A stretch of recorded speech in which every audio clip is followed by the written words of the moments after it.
Hi, so today I'm going to be talking about the making of this postcard. Hi, my name is Luis Escobar. I'm a storyboard artist on the Simpsons television show. I've been working on the show for over 25 years now, and I'm here to empower you. So I'll be talking about this postcard that I did. It's pen and ink. I'll just show you the process from beginning to end. But this is red ink. I'm going to talk about whether or not I even like the choice of the red. I may go with a different color next time. Let's get started. Okay, so as I always do, I draw the drawing off screen. So I just play around with the ideas here. And the very first thing I wanted to do here, I'm using a crow quill pen with a dip pen. I'm dipping it into the ink. And I'm just drawing the outline of all the shadow patterns that I've worked out. But notice that in the pencil line, I drew pretty much everything. Yeah, you can basically see that I drew uh, the whole thing, like the muscles and all of that stuff. But I'm only going to put the shadow patterns on top of the muscles. And the shadow patterns, when you do something like this, you want them to give the impression of solidity. So you're thinking about the shadow patterns as complex shapes, but these complex shapes ought to have an underlying feel of of a simple shape, like say a box, right?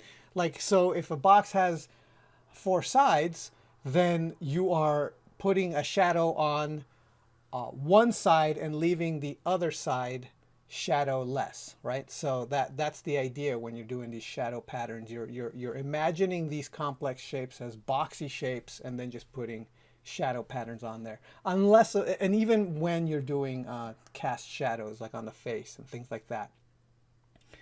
I'm adding a little bit of red ink here with my crow quill. I'm doing that outline here for I did the outline for the red, and just generally adding white areas, outlining where the white areas will be. And now I am going in with a Pentel brush pen and adding all the details. And then I started putting in the black, and then I actually, you can't really tell, but I switched Pentel brush pens. So I've said this before in a different video, that when I'm putting in blacks like this, I mean, I could have just done a regular brush, dipped it in ink, and just done this, but I'm lazy. I just wanted to just go on and do it without having to dip. So I'm using a Pentel brush pen, and this is the Pentel brush pen that is less accurate. Like, something about this particular pen that I'm using doesn't allow me to ink very fine, thin details. But it's great for just putting in blacks. So that's what I'm using it for. I just like how quickly I can block in all the blacks with this brush pen. I actually use repeatograph ink to replenish the ink cartridge of ink. I use a little syringe, and I replenish all that ink because I use the ink so much.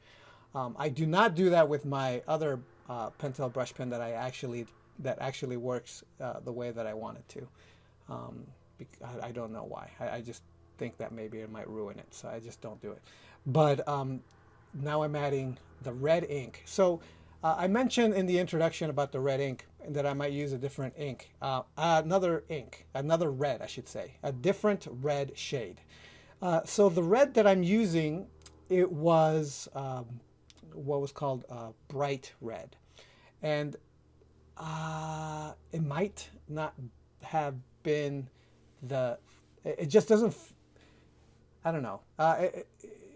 Here it looks a little bit red, but it's actually more orangey in real life, and I think that maybe I should go with a more orange.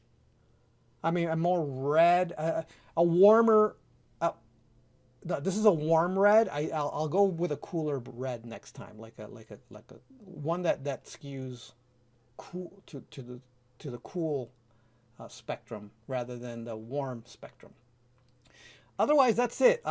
Just shadow patterns. I'm erasing all the line work so it feels so that it looks like the light is really really really harsh. And this is a look that I absolutely love. I just love it, and it makes me happy to do this. So that's it. That's the whole entire process. Was just me.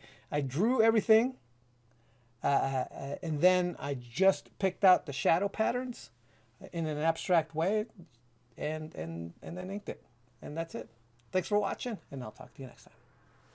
So I'm happy to announce that I now have a new drawing lesson called Drafu Guide to Sketching and Gesture Foundations. It's the beginning of the level 2 information that people have been asking me for the drawing website, which will teach you where to start drawing, what to draw when you draw, how to draw from observation, how to draw from imagination, how to draw what you envision, and how to discover what you ought to envision if you don't have anything specific in mind. So if you find any of this interesting, you could follow the link that you see, or you can go to thedrawingwebsite.com, look under level 2, and you'll find a link there.